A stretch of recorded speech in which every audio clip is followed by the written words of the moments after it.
2022 সালে সদর উপজেলার হরিরামপুর গ্রামে মুক্তিযোদ্ধা আব্দুস সালাম তার 50% জমিতে প্রথম ড্রাগন চাষ শুরু করেন। সেই সময় স্থানীয় বাজার তৈরি না হওয়ায় ঢাকায় পাঠিয়ে বিক্রি করতেন তিনি। পরবর্তীতে স্থানীয় বাজার সৃষ্টি হওয়ায় লাভ পেতে শুরু করে চাষিরা। ফলে দিন দিন বাড়তে থাকে ড্রাগন চাষ। বর্তমানে স্থানীয় বাজারে ড্রাগন ব্যাপক হারে বিক্রি হচ্ছে। রাস্তা দিয়ে যখন বাসায় যাচ্ছিলাম তখন দেখছি যে রাস্তার পাশে এই ড্রাগন ফল ওনারা জমি থেকে আর কি উঠাচ্ছে আর কি।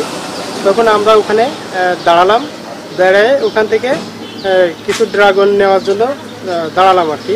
এখানে এসে দেখি অনেকগুলো ড্রাগন, বাজারে অবশ্য অনেকগুলো ড্রাগন পাওয়া যায়, সেখানে হয়তো কীটনাশক বিভিন্ন রকম দেওয়া থাকে, কিন্তু আমরা এখানে দেখলাম যে ডাইরেক্ট ক্ষেত থেকে আনছে এবং ফরমালিন মুক্ত।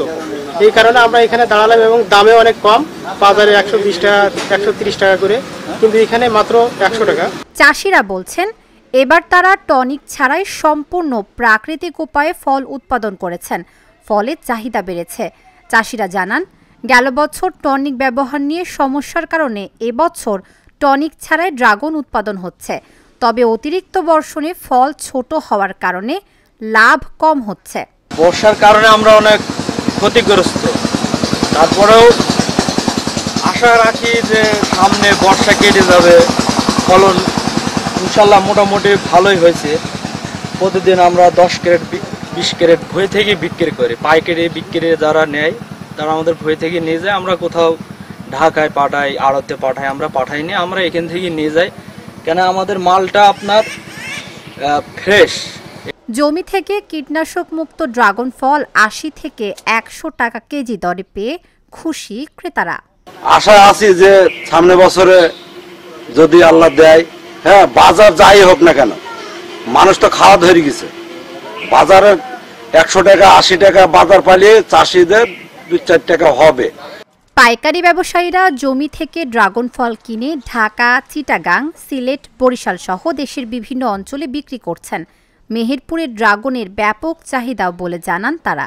নিয়মে ড্রাগনগুলো উৎপাদন হয়, এই জন্য একটু দর বেশি দিয়ে কিনি, আর আবহাওয়ার কারণে ড্রাগনগুলো খুব একটু দুর্বল হচ্ছে। তা আমাদের এখনকার মানুষ বোঝে না, বড় টনিক মারা যেগুলো আছে ওগুলা কিনে খায়, ওগুলো একটু দাম কম পাওয়া যায়, আর এগুলো আমাদের বেচা কেনা একটু কম। চাষির এখানে লস থাকছে প্রতিটা ক্ষেত্রে, আমরাও বেশি লাভবান হতে পারছি না। প্রাকৃতিক আবহাওয়া খুব খারাপ। কেমিক্যাল ছাড়া প্রাকৃতিক উপায়ে ড্রাগন উৎপাদনে বিভিন্ন পরামর্শ দিচ্ছে কৃষি বিভাগ বলে জানান সংশ্লিষ্ট কর্মকর্তা। আমাদের মেহেরপুরের ড্রাগন উৎপাদেও ড্রাগন চাষ করছে, একে বাড়ছে।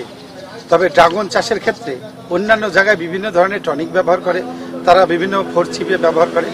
তা আমাদের কৃষকদের বলছি যে ফোরচিপিয়ে ব্যবহার না করে বা টনিক ব্যবহার না করে ন্যাচারালভাবে আবাদ করে এর মানটাকে ঠিক রাখলে যাতে ভোক্তারা ভালো জিনিস পায় এবং এর চাহিদা থাকে।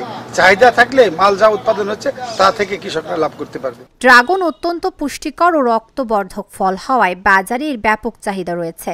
বর্তমানে ড্রাগনের দাম হাতের নাগালে থাকায় সব শ্রেণীর মানুষ এর স্বাদ নিতে পারছে। Dhaka journal, news desk.